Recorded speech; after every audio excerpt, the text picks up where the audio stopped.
All right, what's up? I'm in the mall. All right, I haven't been in the mall since I was 15 years old, but now the mall here is actually pretty cool. And I just jumped into a gentleman from the Central African Republic who was actually responsible for the adoption of Bitcoin there as a currency. And he just said something to me that blew my mind, and I wanted to drop it on you. And he said this: Dubai is not a country, it's a company.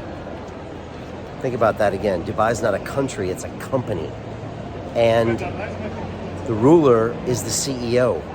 And the CEO of a company always has to be in touch with his customers and the customer experience, and of course, the North Star and the vision of the company.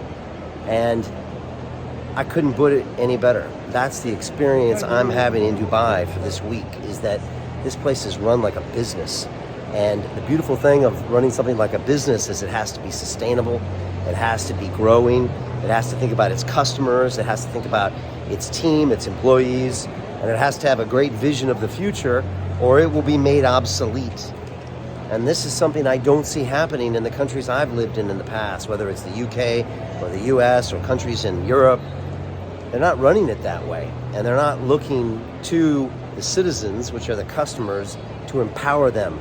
And I find it very frustrating to look at the situations in Europe and in the US where taxes are massively high.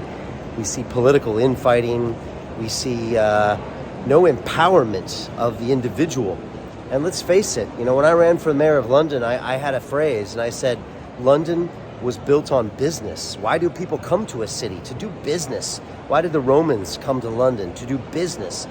And somehow we forget that. And sometimes we even vilify our entrepreneurs and our business people and talk them down about how much money they're making. And we don't think about how much value they're creating and how much they're spending. Great countries were built on business, including America. And that's often forgot. Well, it's not forgotten in this place. This place is here for that reason. And I've seen this place basically come from nothing, from the sand. It's been coming up over the last 25 years. And it's a beautiful, beautiful vision. And quite frankly, I want to be a part of it.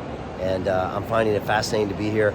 The energy levels are intense. Everybody here is here because they want to be here.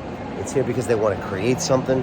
And it's a beautiful feeling to be a part of. All this kind of positivity that I just don't feel in a lot of other places. And if I have to say something, I'll say this. Dubai is very London real, The people that are London realers are ones that are attracted because they're positive. They have a great vision of the future.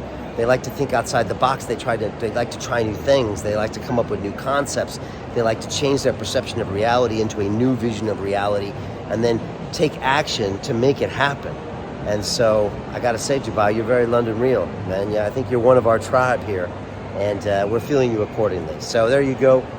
Look, no place is perfect, and I'm sure this place is constantly trying to improve as well, and I get that.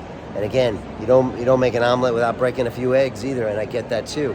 But all in all, I feel like I'd rather be here than I would in London or New York City right now, and that's a crazy statement to make. So there you go, folks. I got a couple more days here, really enjoying being here at GITEX, which is the biggest tech conference in the world. I just got down from the biggest building in the world, the Burj Khalifa, at 860 some odd meters, after being in the highest office in the world at 146 floors, and it's beautiful. And I'm going to be signing off right now.